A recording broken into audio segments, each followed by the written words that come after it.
नमस्कार मेरे प्यारे दोस्तों, विजन टॉप एकेडमी में आपका स्वागत है। आज मैं आप लोगों को विजन टॉप एकेडमी में आप सभी लोगों को पढ़ाऊंगा कक्षा 12 का प्रतिलोम त्रिकोणमिति फलन, inverse trigonometry function. Inverse trigonometry function क्या होता है? आप सभी लोग ने ट्रिग्नोमेट्री फंक्शन पढ़े हैं। कक्षा 11 में आप सभी लोग ट्रिग्नोमेट्री फंक्शन पढ़े हैं। तो जब हम ट्रिग्नोमेट्री फंक्शन पढ़ रहे थे तो उसमें क्या था मेरा कि सबसे पहले ये था कि किसी भी वैल्यू को डिग्री में बदलना और रेडियन में बदलना।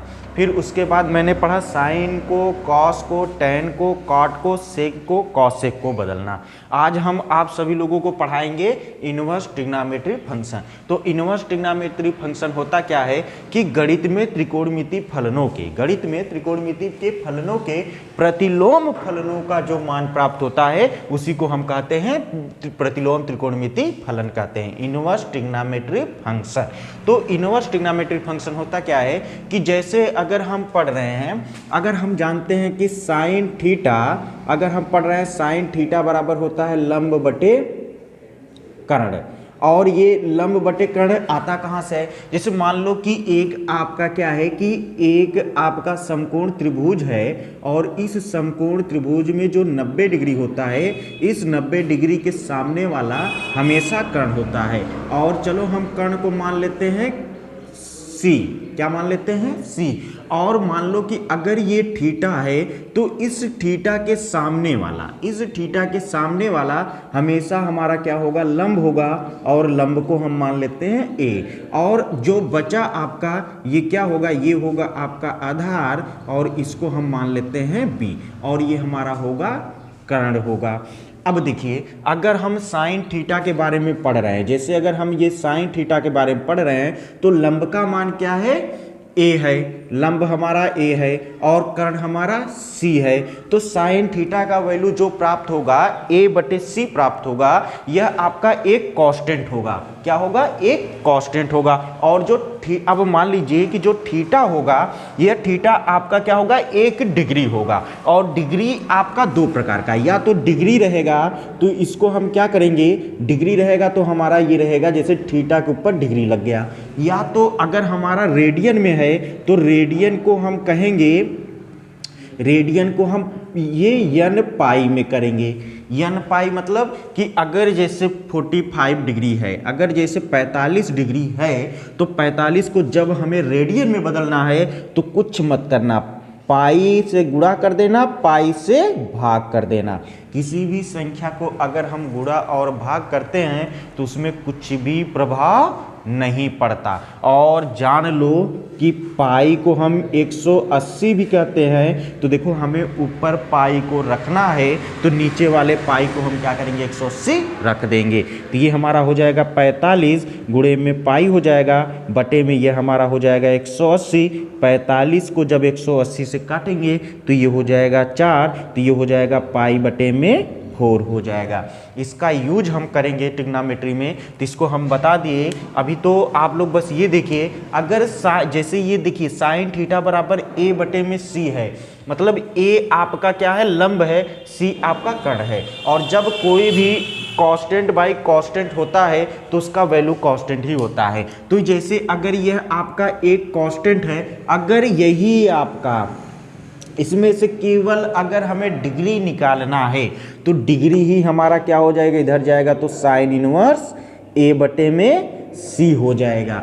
अगर आपका जैसे दे दिया कॉस थीटा बराबर दे दिया जैसे आधार बटे में कर्ण, क्या होता है? आधार बटे में कर्ण, तो यह जान लो कि कॉस थीटा बराबर यह हो जाएगा, आधार का मान क्या है?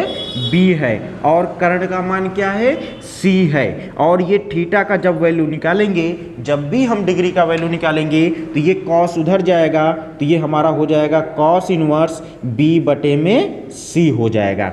और ऐसे ही फार्मूला हमें प्राप्त होता है टेन का। तो मान लो कि अगर आपका टेन है, क्या है? टेन थीटा बराबर फार्मूला होता है लंब बटे आधार होता है। तो जैसे अगर आपका लंब का मान है टेन थीटा बराबर, लंब का मान कितना है मेरे प्यारे दोस्तों? लंब का मान ए है, आधार का मान बी है। तो जब हम थीटा का मान निकालेंगे तो ये हमारा हो जाएगा टेन इनवर्स ए बटे में बी हो जाएगा। ऐसे ही हम क्या करेंगे, जब कॉट निकालेंगे कॉट थीटा, तो ये हमारा हो जाएगा कॉट थीटा बराबर फार्मूला होता है आधार बटे में लंब। तो अगर हम कॉट थीटा, अगर ये आधार को मैंने जैसे मान लिया ये बी पाया और लंब को ए पाया, तो जब हम थीटा निकालेंगे तो ये हमारा हो जाएगा कॉट इनवर्स बी बटे में ए, ये हमारा क्या हो गया, थीटा हो गया।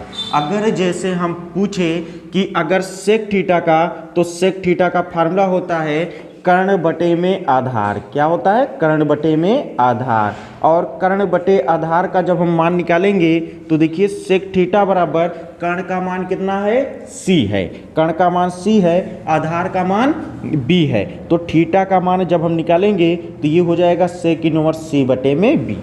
देखिए मेरे प्यारे दोस्तों, ये जो आपका है अब बचा हुआ है सेक, ये हो गया थीटा बराबर सेक इनवर्स सी बटे में बी हो गया। अब हम बात करें अगर कौशिक का, तो कौशिक का भी निकल जाएगा। कौशिक का होता क्या है कि कौशिक का होता है आपका कर्ण बटे में लंब, और कर्ण का मान क्या है सी और लंब का मान ए है। तो देखो जरा कौशिक थीटा का जब निकालेंगे तो कौशिक थीटा का हमारा हो जाएगा कर्ण बटे में लंब, और ये हमारा हो जाएगा, और कौशिक थीटा बराबर हो जाएगा कर्ण का मान कितना है, कर्ण का मान सी है और लंब का मान ए है, लंब का मान ए है। तो थीटा बराबर हो जाएगा कौशिक इनवर्स सी बटे में ए। तो देखिए मेरे प्यारे दोस्तों, ये जो मैंने फार्मूला निकाला इसमें से मेरा कहने का अर्थ ये है कि देखो ये जब हम इनवर्स ट्रिग्नोमेट्री पढ़ेंगे तो इनवर्स ट्रिग्नोमेट्री ये होता है कि हम कांस्टेंट का वैल्यू निकालते हैं, साइन इनवर्स में हो या कॉस इनवर्स में हो या टेन इनवर्स में हो या सेक इनवर्स में हो या कॉसेक इनवर्स में हो। अगर हम किसी कांस्टेंट का वैल्यू निकालते हैं तो उसमें हमें क्या करता है कि डिग्री को बताता है, रेडियन को बताता है। जैसे अगर हम बात करें तो हम कक्षा 11 में पढ़ चुके हैं कि साइन 30 का मान कितना होता है।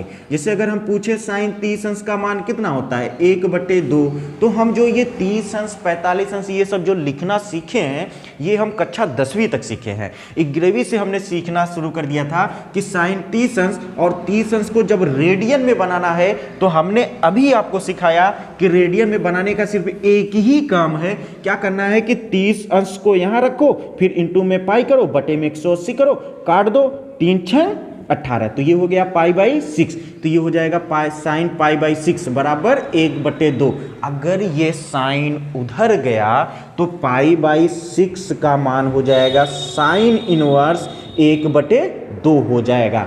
तो हम एक प्रकार से कह सकते हैं कि अगर कभी भी सवाल दे दिया कि बच्चों यह बताओ साइन इनवर्स 1/2 का मान क्या होता है, तो हमें तुरंत देखना है कि साइन इनवर्स 1/2 का मान क्या होता है। तो साइन इनवर्स 1/2 का मान होता है किसमें, डिग्री में, तो ये होता है 30 अंश, और 30 अंश को रेडियन में बदलेंगे तो हो जाएगा π/6 हो जाएगा। और देखिए ये तो हमारा क्या है कि ये हमारा मान हो गया, और हम जब मुख्य मान निकालेंगे तो साइन में मुख्य मान होता है -π/2 से π/2 होंगे। इसको हम आगे चल के बताएंगे, अभी तो मैं इंट्रोडक्शन दे रहा हूँ इनवर्स ट्रिग्नोमेट्री के बारे में। तो देखिए प्यारे दोस्तों, हमने अभी तक पढ़ाया कि अगर साइन थीटा बराबर लंब बटे कर्ण है तो साइन थीटा बराबर हम लंब को ए माना, कर्ण को सी माना, और ये थीटा ये साइन उधर जाएगा तो साइन इनवर्स a/c हो जाएगा। मतलब हम अब दूसरे शब्दों में लिखे तो देखिए दूसरों शब्दों में क्या होगा कि इनवर्स ट्रिग्नोमेट्री में हम यह करेंगे कि जैसे y बराबर अगर हम साइन इनवर्स x ले लिया तो यहां पर y मतलब क्या है, एक कांस्टेंट है। क्या है, एक कांस्टेंट है, और x जो है एक रेडियन वैल्यू है। सॉरी यह y क्या है, एक रेडियन वैल्यू है। y जो है एक रेडियन वैल्यू है और x जो है एक कांस्टेंट है। क्या है, एक कांस्टेंट है। तो रेडियन से देखो कांस्टेंट को रेडियन में बनाना कैसे बनाना ये हम अगले वीडियो में बताएंगे। आज मैं आप सभी लोगों को सिर्फ कक्षा 12 के प्रतिलोम त्रिकोणमितीय फलन के बारे में ही बताया, और हम आपके अगले वीडियो में आपको इसके बारे में और आधार से बताएंगे। और आप सभी लोग इसको लिख लीजिएगा, लाइक कमेंट और सब्सक्राइब जरूर करिएगा मेरे प्यारे दोस्तों। नमस्कार।